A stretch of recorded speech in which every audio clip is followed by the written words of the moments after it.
Hello, I'm Fabrice from eSHa, and in the previous parts we showed you typical representatives of the microcosm which can be seen when doing a microscopic examination of fish feces. The links to these movies are in the description box below. In this video we want to expand the collection of depicted microorganisms with the number of creatures that are not fish parasites. We also want to draw your attention to some common artifacts that can be mistaken for parasites or can be confusing in general. Small mites from the order of the Orobatida or the family of Acaridae live in ponds and aquariums among the water plants. They can also be found on aquarium wood, decoration and on the bottom. These mites are predators that feed on small herbivorous arthropods that live on plants. But there are also mites that are parasites of crustaceans or mollusks. Often, mites are eaten by small aquarium fish. That is why undigested chitinous shells or even living mites can be seen in the feces of fish. Fish also eat other small arthropods, like water fleas, from which you can then find skeletons or remains in the feces. Examples of small arthropods eaten by fish are cyclops, daphnia, sida and moina.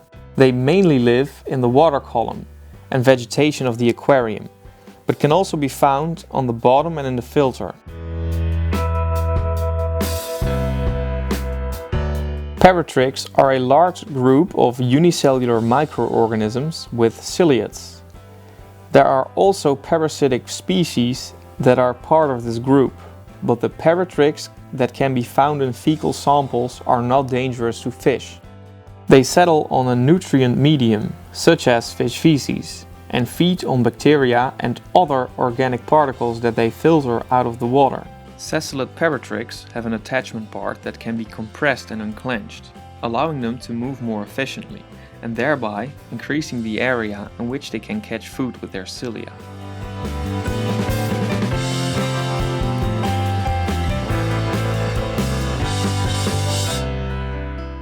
Diatoms are always present in the aquarium.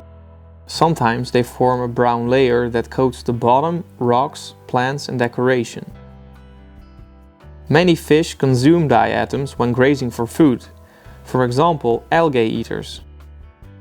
Some diatoms resemble worm eggs in appearance. It is important to be aware of this before using anthelmintic treatments.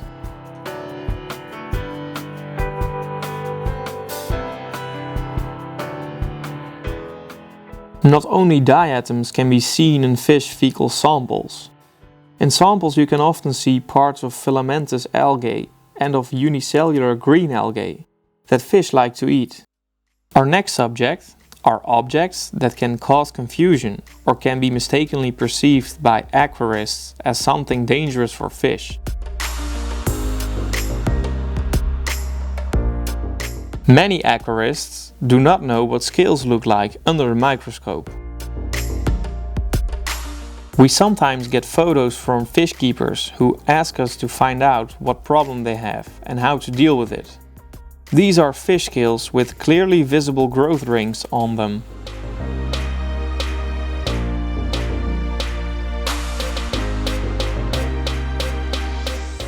On fish scales you can often see small black spots with side branches in different directions. If you look closely, you can even find a few similarities with moving amoebas. But they are not amoebas. These are stationary pigment spots that give your fish its unique color.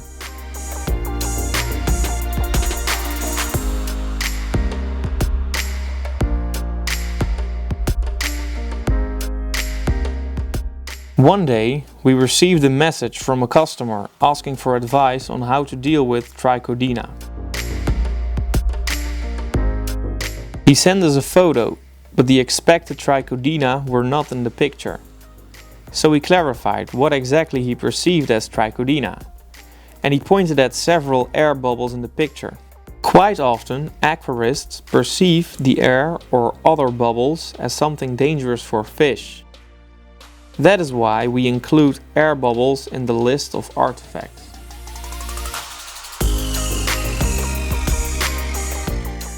Fibers of fabric or paper and human or animal hairs are real record holders for entangling acrorists. There are many examples where fibers were mistaken for helminths and fish keepers began to treat the aquarium for non-existent diseases. If you look closely, you can see that helminths have a smooth surface and are not ragged. Fibers have notches and look ragged, in contrast to worms. There are more artifacts that can confuse or mislead the researcher and cause incorrect diagnosis. We will discuss some of them in another episode. Thank you for watching. If you like this video, please consider subscribing to our channel.